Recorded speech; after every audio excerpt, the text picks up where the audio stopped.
Hey there, Ginger Bratzel with you. And as we're getting our 60-day sprint, we're less than 6 weeks to the end of 2020 and getting momentum for 2021. This week's topic is one that we say we understand, but we don't always implement. And I think the best way to illustrate the point is to tell you a personal story. So since we're coming up on the holidays, it reminds me of a story. The year I got a new guitar for Christmas. I had always wanted to play guitar. My parents wouldn't let me. And the way I illustrated this purpose that I really wanted to take up guitar was I would play a tennis racket around the house to get there, and they're like, that's what she wants to do. And so I had been taking guitar lessons for a while. And I will be honest, I wasn't really good. And it wasn't because I don't know if I had the skill or talent. I still don't know that. I didn't practice a lot. So when Christmas came around and I was playing my old guitar and I was playing the tennis racket, and I kept showing my parents this fancy one I wanted to get, and I got it. Guess what? My skills didn't improve. I was not a better guitar player. I was so focused on the shiny object, the next thing, and my parents were hopeful that if they gave it to me, I would magically do it. But the problem is I didn't do the foundation work. I wasn't doing the daily practices. I wasn't doing the scales. And I really wasn't even that great when I went to practice. With my instructor, I just kind of sat back and didn't participate like I should. And so it just illustrates this foundation first before we do this next level thing. So as you're looking in your own business, you're thinking, well, I need to do this, that, whatever, as you try to pivot what's going on and get a momentum for the next year. What foundation work are you not doing?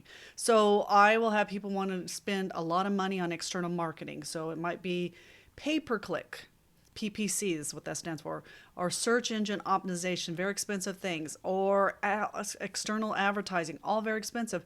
But their systems inside the office are not really good. So if I brought them 1,000 people in, they would still not get them as customers because they didn't have those systems down. So that's got to be really on point before we do all this other stuff.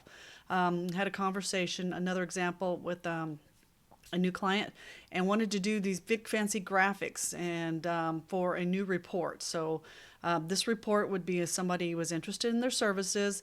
They would go to a website and put their name and email in it, and they'd send this report off. And they were ready to put some big money. They were ready to bank on this thing. But when we looked at the report, which they've been using for quite a while, it hadn't worked very well. So I said, before we do this, let's try a different report. Let's try changing this report. Because once you put all those resources into a graphic designer to come in there, you're not going to be changing it every week. So you've got to be set. Websites are another money-hungry thing. If you don't have the right thing on a website, it doesn't matter how expensive it is and how much you put into it. And again, the search engine optimizations and the pay-per-clicks and everything to your website. If the first thing that happens when they click that button or they see your phone number and call and the call fails, that person, the receptionist on the other end, didn't make this fantastic impression and they don't make an appointment or buy your services or do the next phase, it's not very effective. So it's fun to think about fancy, especially since we're in the time of the year we would like to upgrade.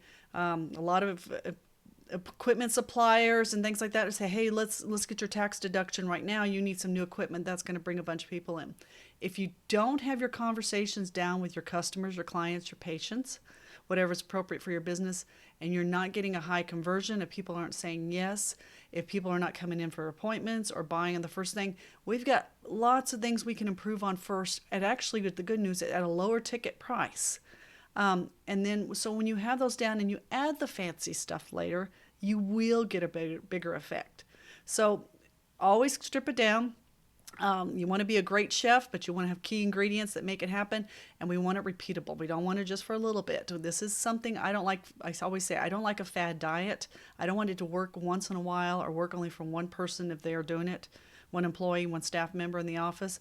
It's got to be working no matter what. That's what McDonald's built their empire on. It's got to be a system that just works, no matter who you plug into it. So even you, as the owner, or the service provider for your service-based business, you've got to be able to deliver it at the same conversation, the same quality, all of those things first before you worry about all those bells and whistles later. So that's your assignment this week. We're going to talk about that and make it happen. See, the timer says it's time to be your assignment. This is Ginger. Talk to you later. Bye-bye.